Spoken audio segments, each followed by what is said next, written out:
People argue all the time about whether Jesus was real. And honestly, there's at least some evidence he might have been. Not miracles, not resurrection. But as a wandering preacher in first century Judea, sure, that's not hard to believe. But here's where the story actually collapses, not on Jesus, on Joseph of Arimathea. See, historians outside the Bible, Tacitus, Josephus, Pliny, they mention Jesus briefly, dismissively. But still, they mention him, because he was just another failed Messiah, one of many in that time and place.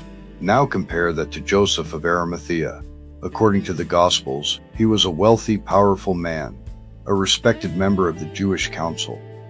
The guy who personally takes charge of Jesus' body, buries him in a private tomb and sets up the whole empty grave story. And yet, nothing, not a single historian mentions him. Not Tacitus, not Josephus, not anybody. Think about that. The nobodies got recorded. The wandering preachers made it into the margins of history. But Joseph, the supposed rich insider with political clout, vanishes completely, and that silence speaks volumes. Because without Joseph of Arimathea, there is no tomb. And without a tomb, there is no resurrection story. The Romans didn't bury crucifixion victims in luxury tombs. They dumped them in pits, left them to rot. The whole point of crucifixion was humiliation, erasing the body, erasing the name. So the gospel writers needed Joseph.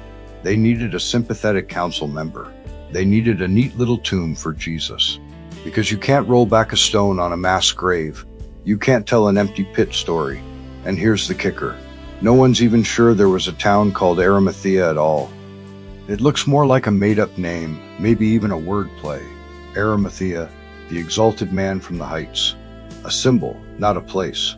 So the next time someone asks if you think Jesus existed, you can say, sure, maybe he did, but Joseph of Arimathea, he didn't. And without Joseph, there's no tomb. And without the tomb, there's no resurrection. The whole story doesn't fall apart on Jesus. It falls apart on a man who was never there. Thanks for watching. See you next time.